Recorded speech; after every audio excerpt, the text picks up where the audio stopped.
Hello everyone. Haven't made a video in a while. Things here at the farm have been quite busy. We're up to almost 15 horses. We're getting a 15th horse on Friday. So that's keeping me quite busy here, as well as taking care of the property and what have you. But anyway, you may see me kind of standing inside something. And I know I hinted at one of my videos a few months back that I'm hoping to have a greenhouse put up, or a hoop house, this fall. And by the looks of things, it kind of looks like that's happening. So I'll give you a look around.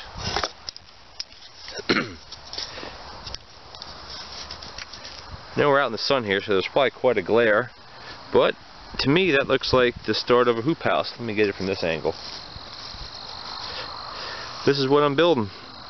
It's 12 feet wide on the inside and 80 feet long. I was originally thinking of going with a 20 foot wide by 60, but having the ribs at around 15 foot or 12 foot or so, that's way too tall for me. I wouldn't be able to manage that. So anyway, I went with a 12 foot design, 12 foot wide design, and basically that puts all the vertical just around 7 foot. All I have right now is the skeleton up. I'm actually getting a wood delivery tomorrow. I'll be able to put my baseboards up, get my end walls up, and my braces, and then things will start looking good. I have my plastic ordered. I'm getting 6 mil plastic, greenhouse, clear plastic, UV treated, which should last me, 4 to 5 years. Out here, as most of you know, there's no trees around here where anything's going to fall on this thing or puncture holes. I mean, we do have a little couple wild animals and some cats, but hopefully they leave it alone. Anyway, I'll get right down to it. I'll try to make it short. Basically, the pipes that are in the ground here, on this side, they're 48 inches long. On this side, they're 42 inches long. The pieces that are in the ground, they're 1.5 inch vertical pieces from a chain link fence, 1.5 inch inside diameter.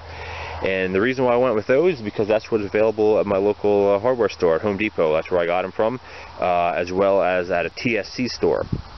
They're driven in the ground here. The reason why they're I believe 6 inches higher on this side, or like taller, is because this ground slopes a bit, and there's roughly between a 6 and 10 inch slope. So I figured adding a little bit extra there should make up for the difference to keep things nice and straight here in the middle. I pounded them in with a post pounder by hand, about the first foot. And then I went and got the tractor and used the forks to just kind of ease them right down. I mean, some of them are a little bit crooked, some of them are a little bit bent, but I mean, for a do-it-yourself job, I think I did a pretty decent job. And then the ribs here, these are actually 1.25 inch top rail. My local supply stores don't carry the 1 3/8 inch, which I guess is more of a typical size. But anyway, I got myself a pipe bender. I actually got it from the Johnny Seeds. It's a 12 foot hoop diameter hoop house bender. I had to ship it here from the U.S., which didn't cost. It wasn't that cheap. But it really worked out well. I mean, some of them are a little bit crooked, again, as I said. Some of them aren't perfect arcs, but if you'd come down here and you wouldn't be a greenhouse person, you wouldn't know a difference. And standing at the end of it or walking through it, it looks pretty neat. The ribs are spaced. I call them ribs. They almost look like a rib, like from on a body or what have you. They're at 4 foot apart. Again, 12 foot wide, 4 foot apart, so that gives you 21 hoops. Then all on the bottom, or along the bottom here, they're all self-tapping screws. And then around, I got the self-tapping screws. These are only 1/2 inch, but there's plenty to go through this and in the pipe here. And then around each side, I put around each pipe joint, I put a couple turns of duct tape, because it's quite a sharp edge here where they meet. This is inside here about maybe 6 inches. I think that I'm pretty sure that's more than adequate for what I need. And I taped it all up here, so that way there's no rough edges.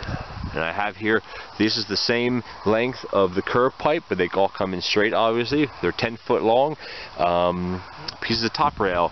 And I use that as my purlins. I use here, they're taped up now, but these are 4 inch, just big heavy duty pipe clamps. Go up around the top, put some duct tape around the top of those to eliminate any rough spots. Same thing where they join here. Where the purlins join each other, there's 2 self-tapping screws, 1 on each side, And again, there's duct tape on the top. And you may say to yourself, well, what's with all the duct tape? Shouldn't the screws hold everything? Well, yeah, the screws are what's holding everything. The duct tape is basically there to prevent, when the plastic is pulled down, prevent it from catching on this rough edge and breaking and cutting it and getting cut, because you know, if you're stretching greenhouse plastic, you want to stretch it pretty tight, and if you get a cut or a rip in that, you know, it's very hard to patch and it'll never be the same. So anyway, that's the overview, I guess you would say part one of the greenhouse. Again, it's 12 foot by 80 foot. Hello everyone, this is going to be part two of my greenhouse series in my how-to videos, and today we're going to be talking about anchoring, baseboards, and basically the foundation of the greenhouse. So let's get started. When you hear the term foundation of a greenhouse, you automatically think concrete. Well, no, there's no concrete here.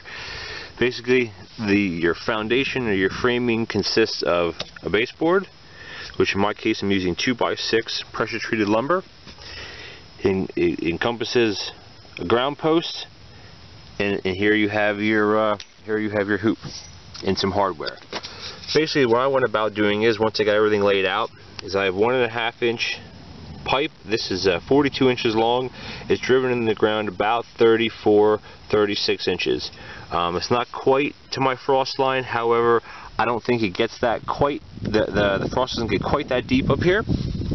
So when I drove that in with post pounder and used the bucket of the tractor, and I attached my rib to that, and I used one self-tapping screw 1/2 inch. I wrapped it with duct tape to kind of eliminate the rough edges, and then to attach the baseboard to this, which was quite a bit of work actually, I drilled a hole. This is a 1/4 inch diameter by 4 inch just lag bolt, the flat screw on the outside, the flat head. And I just drill a hole through this, and then through both pieces of metal here, and then I finish it off with a washer and a nut. And I did that down the line to every one. I have 42 posts in the ground, so that took quite a while. I went through quite a bit of drill bits to drill through this thick steel. But anyway, that's basically how I anchor everything. And the baseboards, I'll get up here and show you a long view. The baseboards, each one is 16 foot, and then where they join each other, I have just a 2-foot piece here, some pressure treated, some not. I kind of wanted to use up the scrap that I have laying around, and then so basically that's connecting these two at the joint. There's about 6 or 8 screws in that piece over here to connect them, and that basically will form one long continuous piece.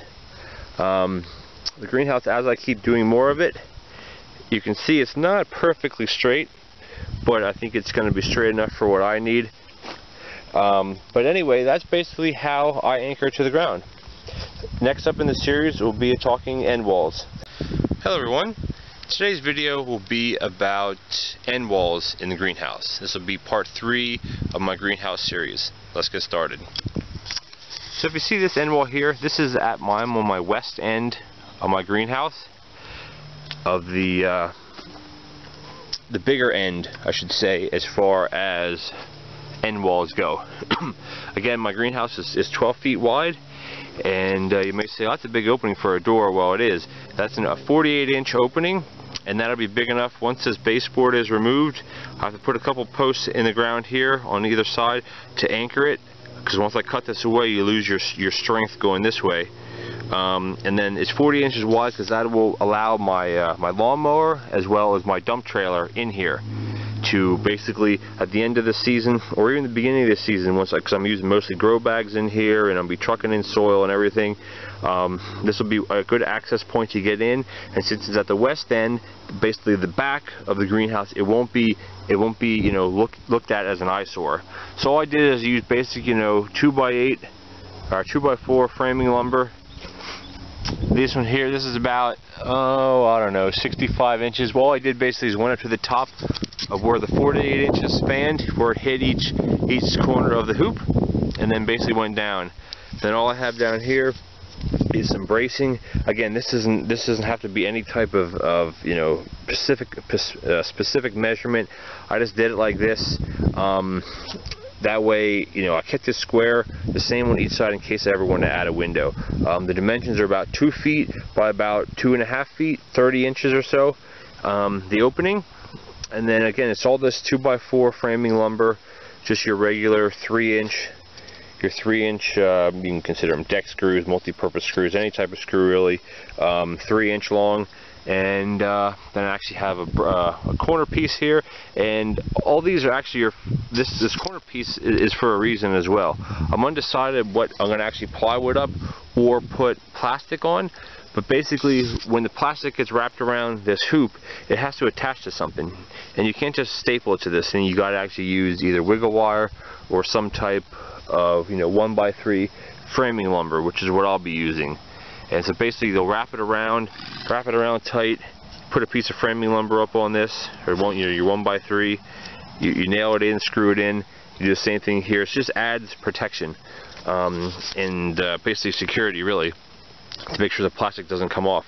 Then on this side, all I did is basically mirrored it. It's the same mirrored from that side. And if you actually take a step back, if you look at it like this, it looks like it's crooked. Well, no, it's not crooked. It's because the greenhouse itself is on a bit of a slope. So the baseboard here is on an angle, but this is square, plumb using a level. So basically it's pretty simple. Again, there's no real way to do this or a real wrong way to do it, however it fits your needs. But I guess I want to show one thing is these hoops weren't attached to this at all. So what I did is underneath this tape is I actually have a metal pipe clamp.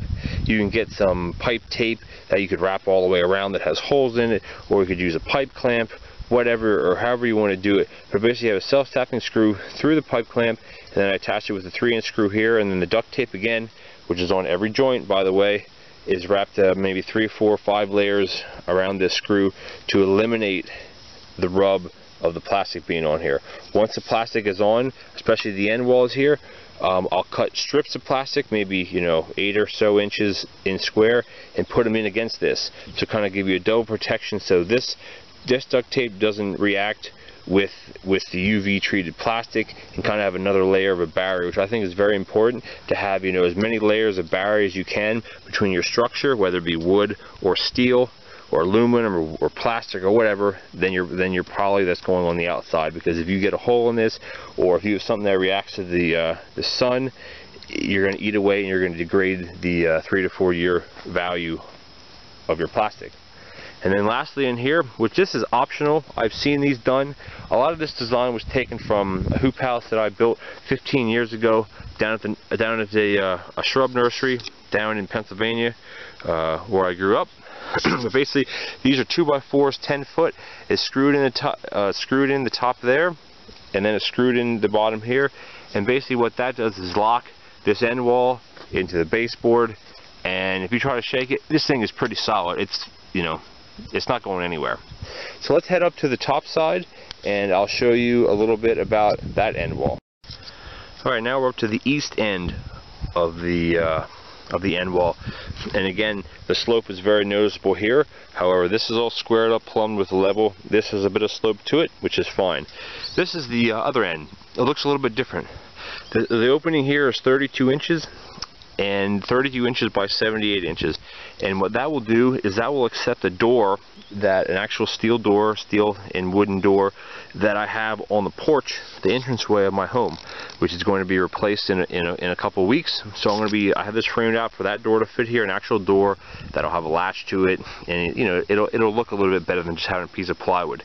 Then the two big openings here are both 33 inches by 52 inches, and those are both going to house 2 storm windows, again, that are coming off of that porch.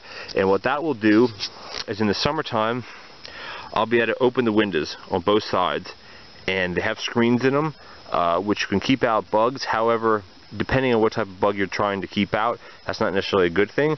But in any case, there will be screens in there, especially if I want to let it open, say in the evening, so critters don't get in and what have you. That way at least some ventilation gets through.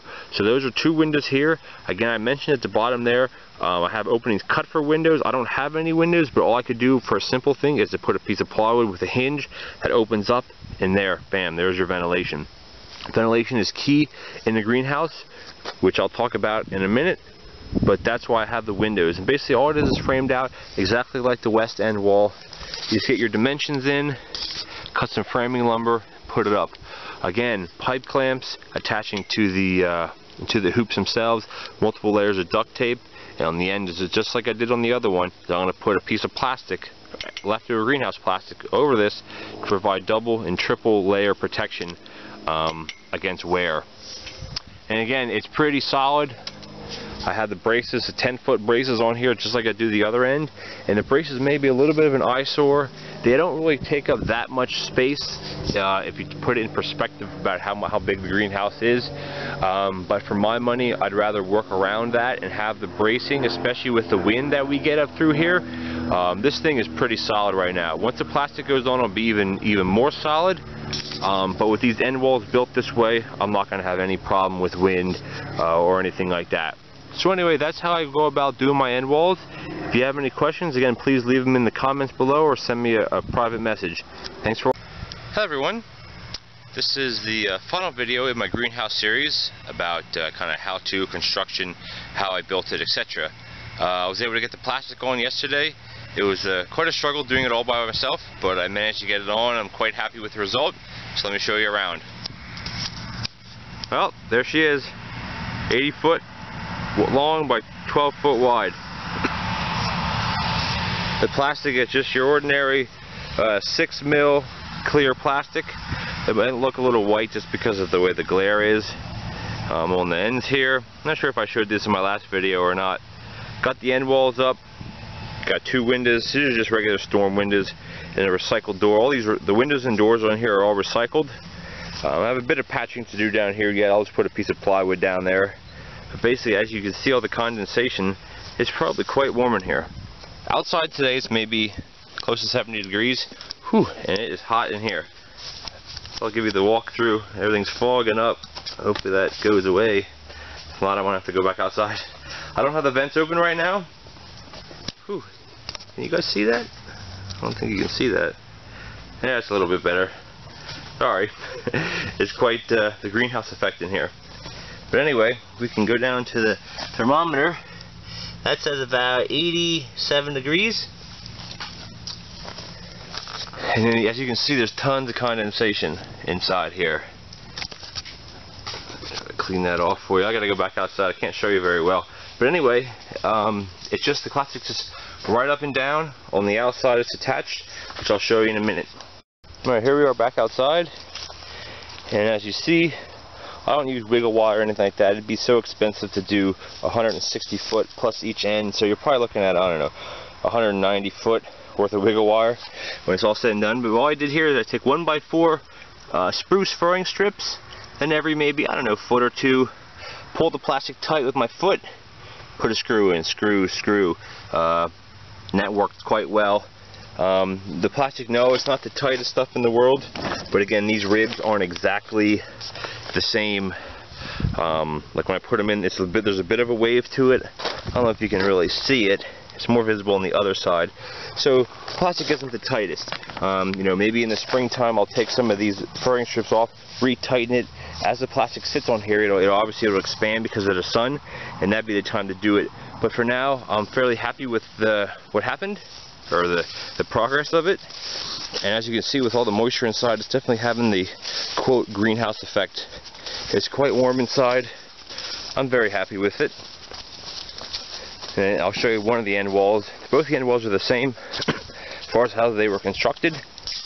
This one here actually has a double door that opens up that will allow my lawnmower and my dump trailer to go inside. So when I want to take soil in, when I want to take my plants in, or when I want to clean up my grow bags and all that stuff, I can just go in there with the little lawnmower and the dump trailer, load everything up, come out here to the main garden, throw it on my compost pile, make it real simple.